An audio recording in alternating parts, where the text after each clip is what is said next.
a promessa.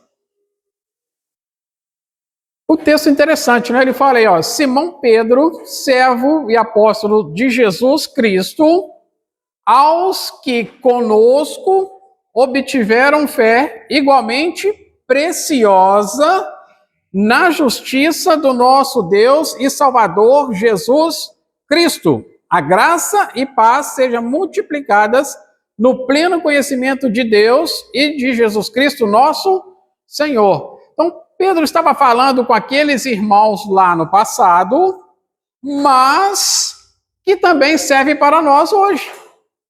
Olha que interessante, por que a palavra de Deus ela é viva?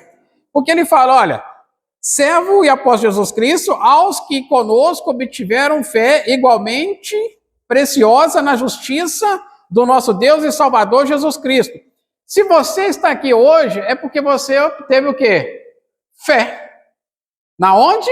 Na justiça de Deus, no pleno conhecimento do nosso Senhor Jesus Cristo. Ou seja, então, ele está falando também conosco nos dias de hoje. Uma palavra que foi escrita há quase 2000 anos atrás, que está falando conosco nos dias de hoje. Se nós estamos aqui hoje, é pela fé no nosso Senhor Jesus Cristo. É diferente disso? Não. Que interessante, né? Como que a palavra de Deus ela é viva? E ele fala, olha, graça e paz vos sejam o quê? Multiplicadas. Mas como que a graça e a paz do nosso Senhor Jesus Cristo pode ser multiplicada na minha vida? E na sua vida? Olha o que ele fala. No pleno conhecimento de Deus e de Jesus, nosso Senhor. Para que a paz de Deus possa estar na minha vida e a graça de Deus possa estar na minha vida, eu preciso ter o quê? Um conhecimento de quem? De Deus e de Jesus Cristo. Que interessante, olha só para você ver que interessante. Se você abrir sua Bíblia aí no livro de Romanos, capítulo 5, deixa marcado aí, você vai ver que Paulo vai falar a mesma coisa aos irmãos lá de Roma, com as palavras um pouco diferentes, mas no mesmo sentido. Pedro estava lá em Jerusalém, Paulo lá em Roma, quilômetros e quilômetros de distância. E não havia celular lá na época para ligar um para o outro, não havia carta para poder escrever, não havia carro, não havia nada. Quilômetros de distância e os dois vão falar a mesma coisa. Olha só o que Paulo fala aqui aos irmãos em Roma. Justificados, pois, o quê? Mediante temos paz com Deus por meio de nosso Senhor Jesus Cristo. Olha só, você vê falando a mesma coisa, falando da justiça de Deus. Nós fomos justificados mediante a fé e nós temos paz com quem? Com Deus através de nosso Senhor Jesus Cristo. Olha a importância da Bíblia. Olha a importância que essa palavra tem na nossa vida. Por isso que ele fala que nós precisamos ter o pleno conhecimento de Deus. Como que eu vou ter o pleno conhecimento de Deus? Quando eu começo a o quê? Meditar na palavra de Deus. Quando eu começo a buscar a presença de Deus. Quando mais nós aprofundamos nessa palavra que é viva, mais nós aprendemos de Deus. E uma coisa nós precisamos entender, vamos voltar lá no texto, que Deus é o quê? Fiel em todas as suas promessas. Deus é fiel.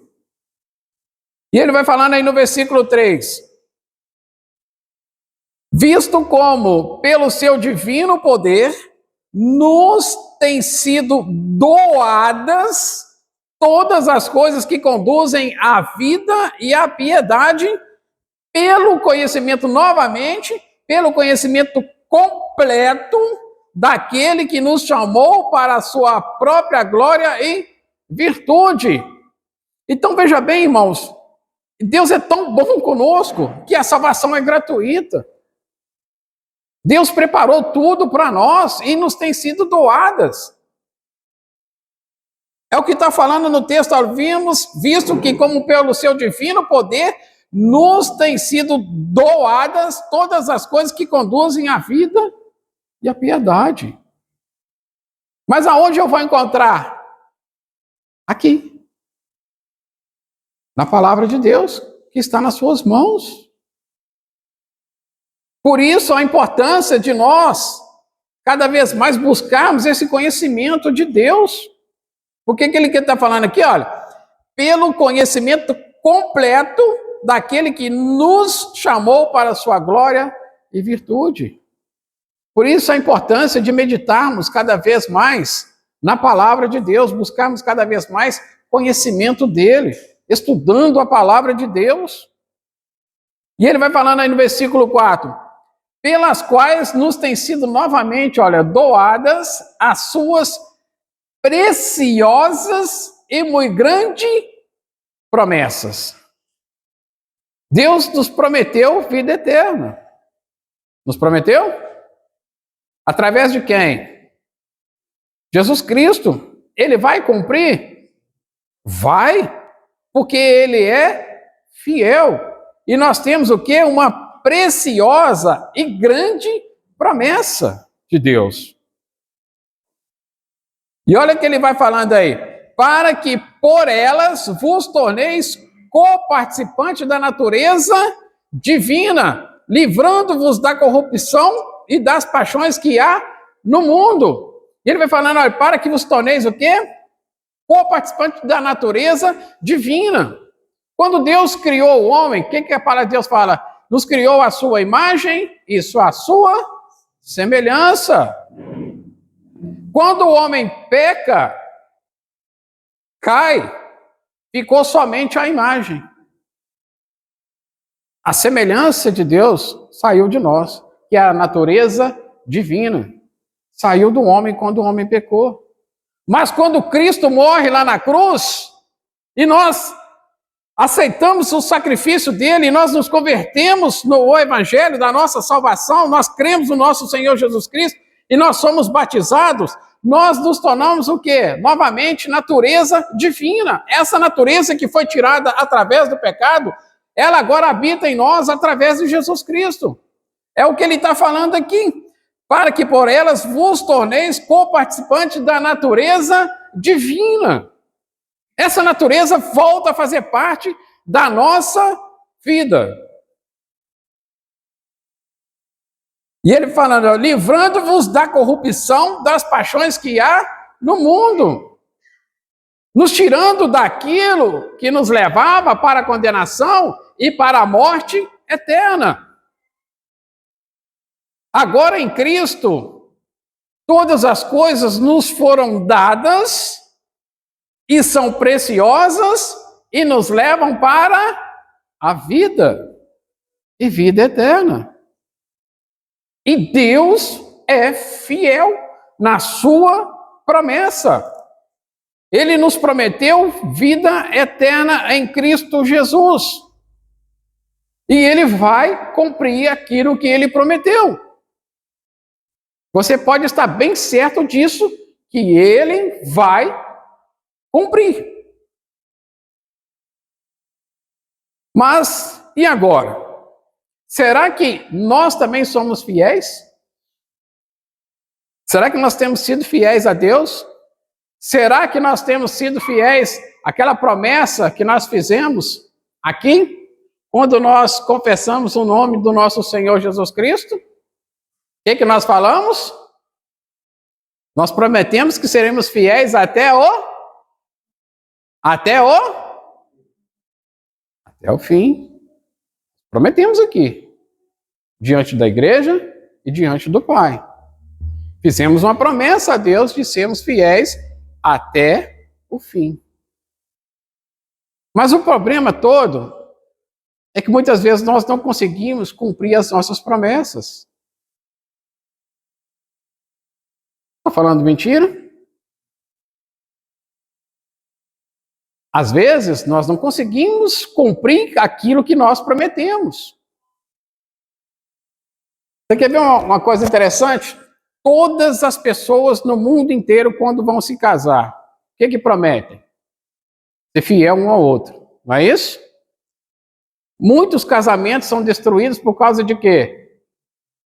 Infidelidade. Que foram infiéis. Prometeram e não cumpriram. Nós voltamos atrás da nossa palavra. Outra coisa interessante, às vezes você está desempregado, aí você está precisando de um emprego, pinta um emprego, você vai lá e fala, né, não, eu vou me esforçar, né, pode me dar essa oportunidade, tal, você vai ver o quanto eu vou me esforçar.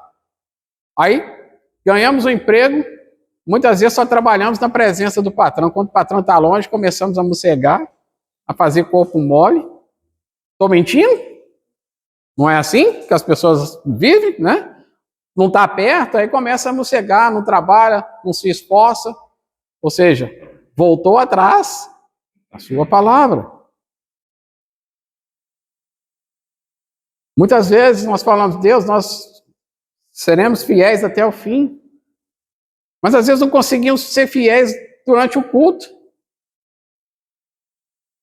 Às vezes estamos aqui só de corpo.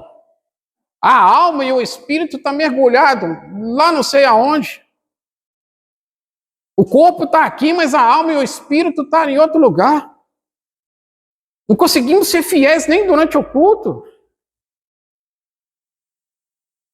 Como é que nós queremos receber a promessa de Deus? Deus é fiel, Ele vai cumprir. Agora, será que nós somos merecedores? Será que nós também temos sido fiéis àquela promessa que nós fizemos aqui na frente, diante do Pai? Eu gostaria de dar um exemplo de uma mulher na Bíblia, que para mim assim, é uma história linda, fantástica. Fantástica. Eu tenho certeza que vai mexer conosco hoje. Quantas mães nós temos aqui hoje? Levanta a mão as mães aí. Eita glória, né? Temos bastante mães aqui. Não temos? Vou perguntar para vocês, é fácil uma gestação? É fácil? Não, não é? Não é fácil, a gente sabe que não é fácil, né? Nós homens não passamos por isso, mas a gente acompanha, a gente sabe que não é fácil, né? É uma batalha o tempo inteiro, né? Vai dar luz no parto ali, também não é fácil. É por isso que Deus agraciou vocês para serem mães, né? Nós pais, eu tenho certeza que a gente não ia conseguir, né? Mas durante o parto ali é um sofrimento também. Aí você vai ter aquele período de cuidar da criança, de amamentar, tem todos os cuidados, tem que estar o tempo inteiro atento ali àquela criança, porque ela depende o tempo todo de você. E eu gostaria de perguntar para você, você que é mãe, você teria coragem de pegar o seu filho e doar para outra pessoa? E dar para outra pessoa? Teria ou não teria? Não, né? Por quê? Porque você sabe o que você passou, não sabe? Tem certeza que não. Hã? É sofrimento demais para chegar, pegar, né? E entregar. Abram comigo suas Bíblias aí no livro de 1 Samuel.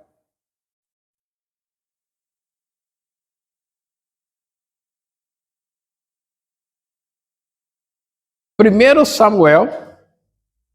Não, Samuel, na realidade, né? Samuel, capítulo. É primeiro também, né? 1 Samuel, capítulo 1.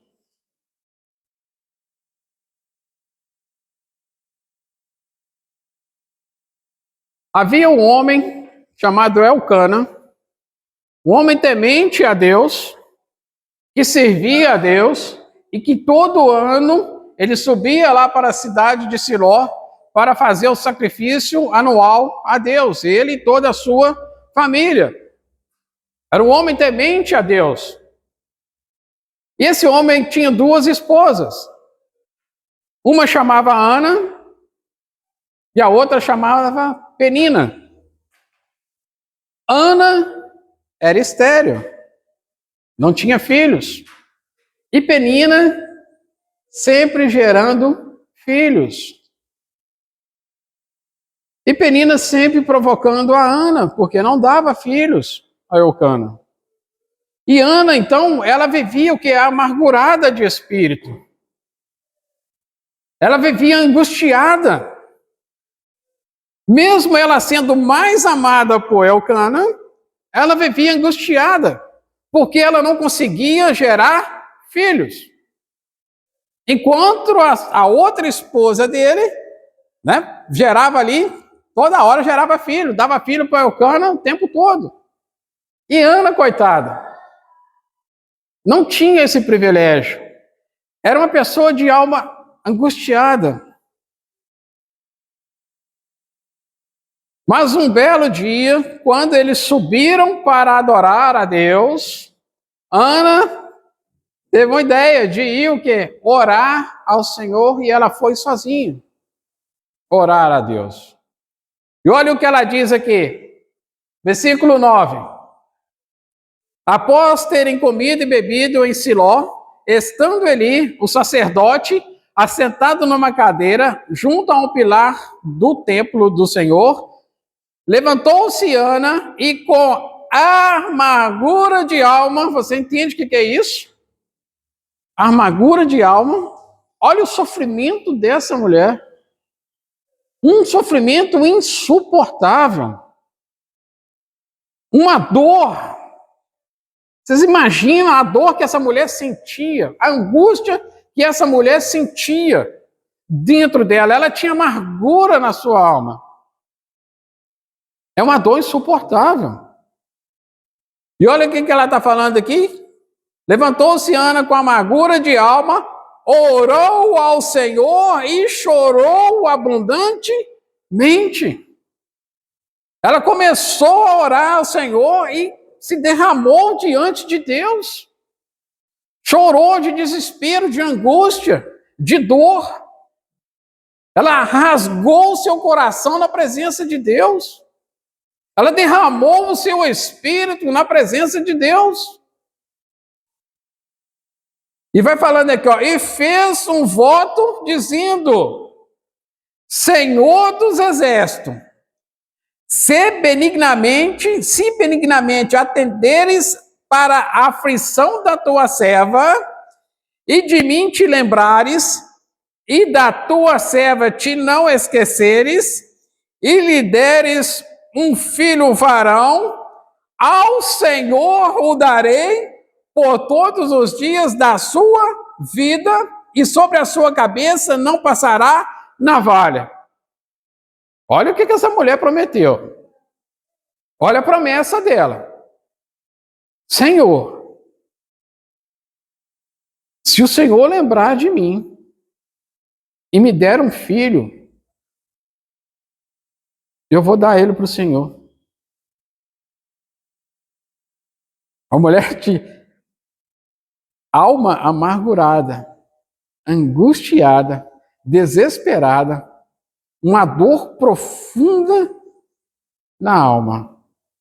Faz a Deus uma oração, se derrama diante de Deus e fala a Deus: se o Senhor se lembrar de mim e eu der à luz a um filho, eu vou dar ele para o Senhor. Olha a promessa dela. Por isso que eu perguntei para vocês, mas você teria de dar o prazer, né, de dar o seu filho a outra pessoa? Nenhuma falou que não, né? Mas olha o que ela prometeu. Eu vou dá-lo ao Senhor.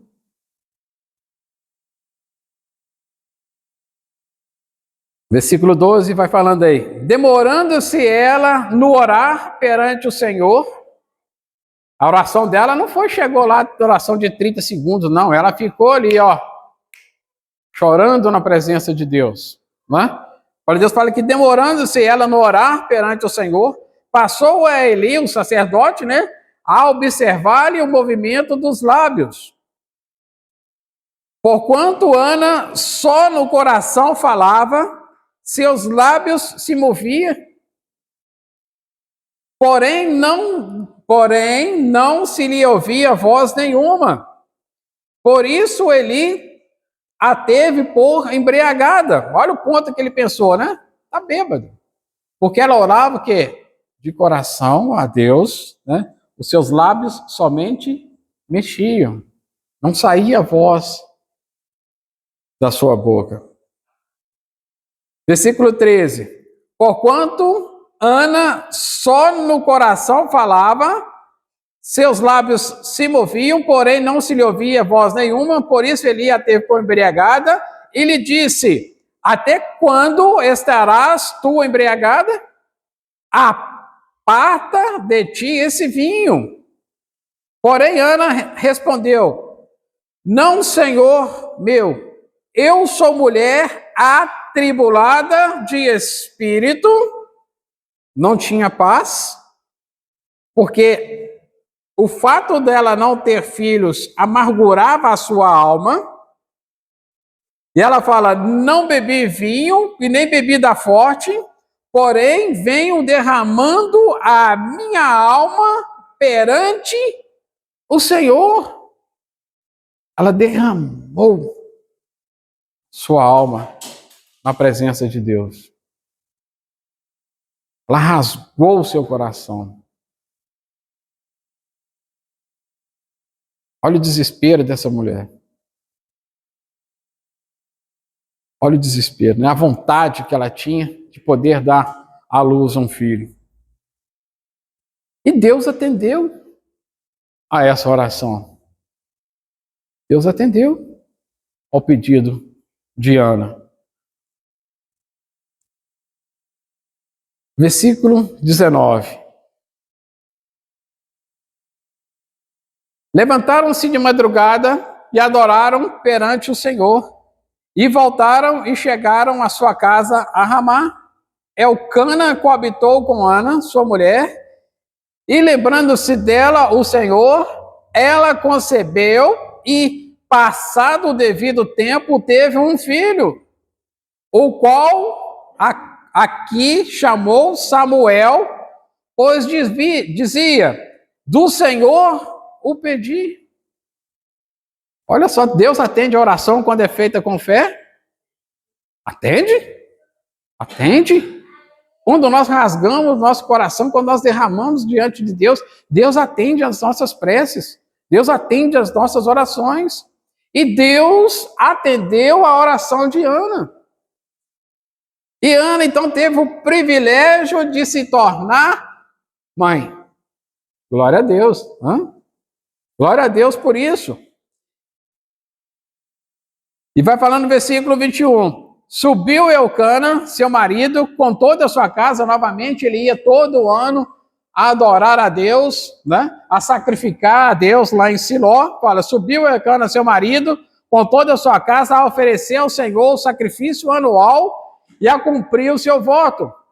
Ana, porém, não subiu e disse a seu marido: quando for o menino desmamado, levá-lo-ei para ser apresentado perante o Senhor e para ficar lá para sempre. Ela não prometeu? Não prometeu que ia devolver ele? Então o que ela estava esperando? Somente o quê? Desmamar a criança. E olha o que ele vai falando aí. Respondeu Elcana, seu marido: faz o que melhor te agrade. Fica até o desmamames. Tão somente confirme o Senhor a sua palavra. Assim ficou a mulher e criou o filho ao peito até que desmamou. Toda mãe aí que amamentou sabe como é que é, não sabe? É o prazer de amamentar uma criança. Né? De ver ali, né? Aquele pedacinho de gente, né?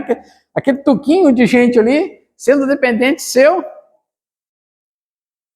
E ela ficou ali, né, com ele, até que ele o quê? Desmamasse. Então, quando ele desmamou, o que aconteceu? Olha o que fala no versículo 24. Havendo-o desmamado, levou consigo um novilho de 3 anos, uma efa de farinha, um odre de vinho, e o apresentou à casa do Senhor, a Siló. Era o menino ainda muito criança.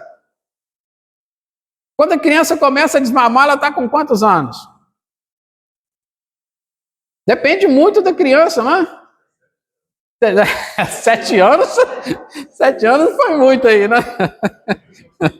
Mas geralmente ali com 1 ano e meio, 2 anos, a criança já para de amamentar.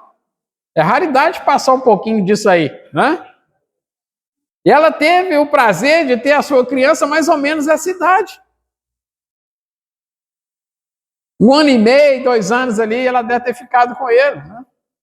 E quando ele desmamou, ela cumpriu aquilo que ela prometeu, né? E olha o que fala aqui, versículo 26.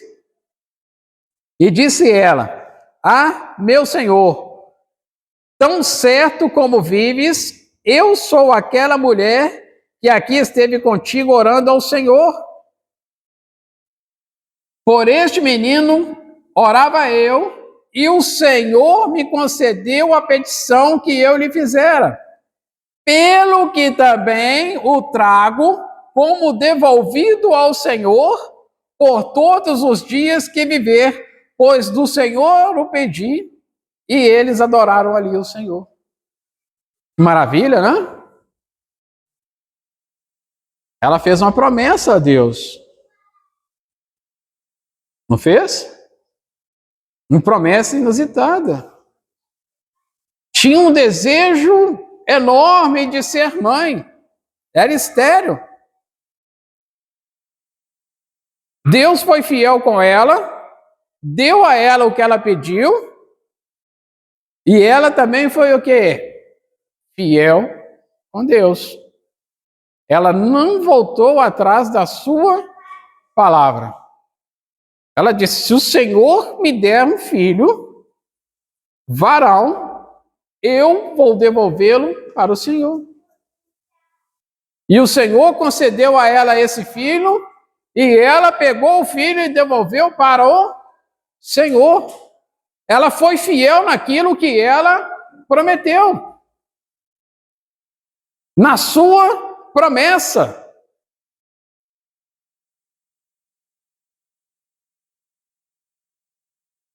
Mas Deus não esqueceu dela não, viu, gente? Depois ela teve mais 3 filhos e 2 filhas. Deus abençoou tanto ela que ela teve mais 3 filhos e 2 filhas. Oi? Com certeza. Por quê? Porque ela foi fiel naquilo que ela prometeu. E muitas vezes, nós não conseguimos ser fiéis a Deus.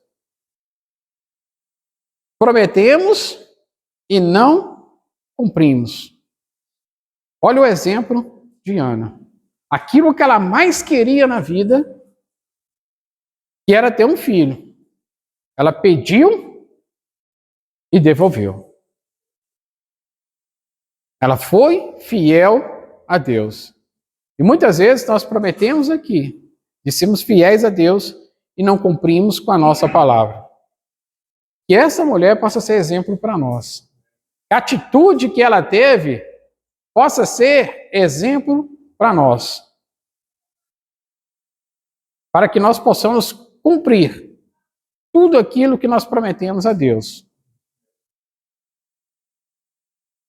Nós prometemos fidelidade e que nós possamos ser fiéis a Deus. Ser fiel até a morte. E o que a palavra de Deus fala? Dar-te-ei a coroa da vida. Seja fiel, irmãos, porque Deus é fiel na sua promessa. Amém? Que Deus abençoe a todos.